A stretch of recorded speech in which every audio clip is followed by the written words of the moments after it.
Hello बच्चों, let's see the question here. Question दिया गया है what are the different classes of enzyme, explain any two with the type of reaction they catalyse. ठीक है, इस question में हमें ये चीज पूछा गया है कि हमें डिफरेंट क्लासेस ऑफ एंजाइम देनी है और हमारे पास दो को हमने पर्टिकुलरली एक्सप्लेन करना है। ठीक है, यहाँ पे हम बात करें हमारे एंजाइम की। एंजाइम जो है हमारे पास वो आ जाते हैं बायोलॉजिकल कैटालिस्ट। ठीक है, ये क्या होते हैं? ये होते हैं बायोलॉजिकल कैटालिस्ट एंड इनका काम होता है to increase rate of reaction. ठीक है, to increase the rate of reaction. हमारी बॉडी में जितनी भी रिएक्शंस हो रही होती हैं उनको कैटालाइज करने के लिए हमारी बॉडी में एंजाइम जो है वो प्रेजेंट होते हैं एंड एंजाइम्स का नेचर कैसा होता है? प्रोटीन इन नेचर होता है। ठीक है, ये इनका अगर हम नेचर की बात करें तो ये प्रोटीनेशियस होते हैं। ठीक है, अगर हम बात करें यहाँ पे डिफरेंट क्लासेस की, ठीक है, हमारे पास डिफरेंट क्लासेस जो है वो मेजरली 6 टाइप की क्लासेस आ जाती हैं यहाँ पे। ठीक है, अगर हम बात करें उनके नाम की तो सबसे पहले हमारे पास आ जाता है ऑक्सीडो रिडक्टेस। ठीक है, जो इनकी क्लासेस हैं उनकी नेमिंग कैसी गई कि वो किस तरह की रिएक्शन करती हैं। ठीक है, ऑक्सीडो रिडक्टेस ऑक्सीडेशन रिडक्शन करता है। फिर जो ट्रांसफरेस है, ट्रांसफरेस में हम देखते हैं कि ट्रांसफरिंग ऑफ ग्रुप देखने को मिलता है।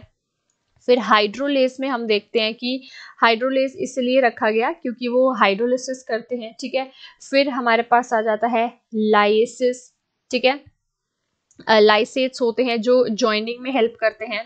देन हमारे पास यहाँ पे और आ जाता है हमारे पे आइसोमरेज हो जाते हैं। ठीक है, आइसोमरेज, राइट, आइसोमरेज आगे एंड नेक्स्ट हमारे पास यहाँ पे हमारी जो नेक्स्ट क्लास है वो होती है लाइगेसेस। ठीक है, लाइसेट्स होते हैं जो बॉन्ड ब्रेकेज में हेल्प करते हैं और लाइगेसेस जो होती हैं वो जॉइनिंग में हेल्प करती हैं। ठीक है, आइसोमरेज होता है वो आइसोमेरिक फॉर्म में चेंज कर जाता है। तो हम ऐसे देख सकते हैं कि हमारे पास जो है वो ऑन द बेसिस ऑफ वो किस तरह की रिएक्शन करते हैं हमारे पास जो है वो एंजाइम के क्लासेस के नाम दिए गए। ठीक है, अगर हम दो को बात करें तो सबसे पहले हम बात करेंगे हमारी हाइड्रोलिसिस की। ठीक है, हम बात कर रहे हैं हमारे दो को, तो हाइड्रोलिसिस में हमने जैसे बात की यहाँ पे बॉन्ड ब्रेकेज होती है, तो यहाँ पे हाइड्रोलिसिस होगी किसी मॉलिक्यूल। जैसे हमने अपनी सुक्रोज शुगर ले ली। ठीक है, सुक्रोज एक डाइसेक्राइड शुगर है जिसमें दो अलग तरह के हमारे कार्बोहाइड्रेट्स फॉर्म होते हैं। ठीक है, यहाँ पे इसकी फॉर्मेशन के लिए हमें चाहिए होता है ग्लूकोज एंड देन हमें यहाँ पे चाहिए होता है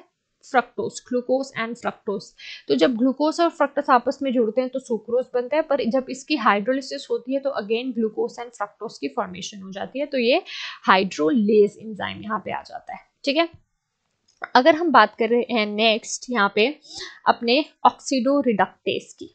ठीक है, हम यहाँ एग्जाम्पल ले रहे हैं ऑक्सीडो रिडक्टेस का। यहाँ पे क्या हो रहा है? हमारा ऑक्सीडेशन एंड रिडक्शन चलता है। ठीक है, तो यहाँ पे अगर हम देखें जो सबस्ट्रेट है हमारा अगर वो रिड्यूस हो जाता है, ठीक है, सबस्ट्रेट जो है हमारा रिड्यूस हो गया और एस भी रिड्यूस हो जाता है हमारा, तो यहाँ पे ट्रांसफर ऑफ इलेक्ट्रॉन हमें देखने को मिलता है। तो यहाँ पे ये दोनों क्या हो जाएंगे? ऑक्सीडाइज्ड हो जाएंगे।